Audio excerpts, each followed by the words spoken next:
Welcome to Cooking with the Cook Sisters, brought to you by the United States Botanic Garden.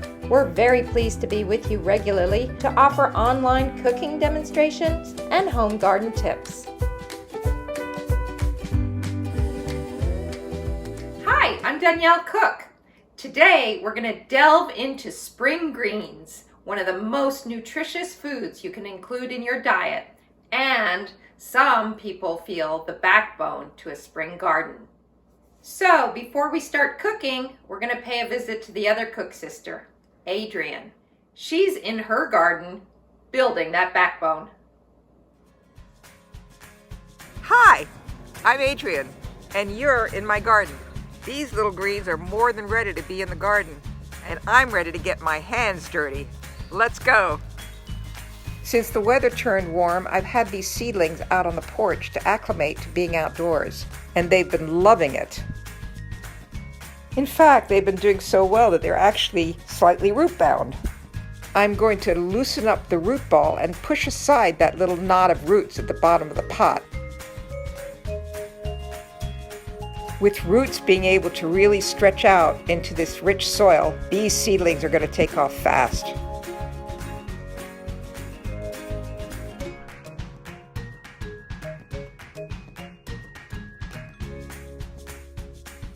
Fall planted greens that make it through the winter are a nice early spring harvest. But they're going to go to seed rather quickly, and this makes them stop producing leaves. This is mesclun, a mix of about a dozen different varieties.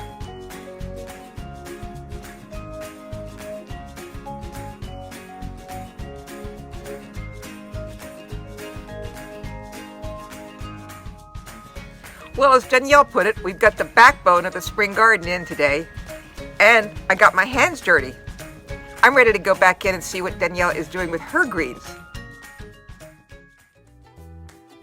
I've chosen beautiful rainbow Swiss chard for today's greens. Removing the stems from the leaves will ensure that everything gets cooked in its own time. Swiss chard belongs to the same family as beets and spinach. Their taste resembles the bitterness of beet greens and the slightly salty flavor of spinach leaves.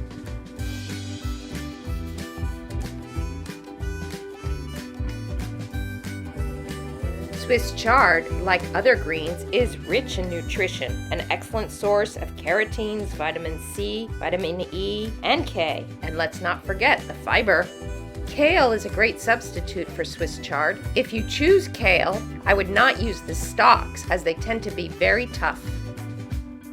The dish is enhanced by a little heat from a serrano pepper. I'm going to remove some of the seeds and membrane because I don't want it too hot. Fresh chopped cilantro will serve as a nice garnish at the end. I'm using coconut oil today. Coconut oil has been used in cuisine for ages and contains lauric acid, a powerful antimicrobial compound. But you could use ghee or a neutral oil such as grapeseed. Once the oil is good and hot, I'll add cumin seed and mustard seeds. The mustard seeds will begin to pop, releasing their flavors. Then add turmeric, garlic, and fresh grated ginger. Cook for a minute until very fragrant and then add the peppers. Next, add the chopped stalks. A sprinkling of salt will help draw the water out of the stalks. The stalks only need a couple minutes of a head start. They're cooked when they begin to lose their vibrant rainbow color. I'll pack handfuls of greens into the pot next. And as the leaves begin to cook and wilt, I'll add more. The leaves are a great source of chlorophyll and many minerals including magnesium, potassium, and iron. This whole process won't take but a couple of minutes, so keep a close eye on everything.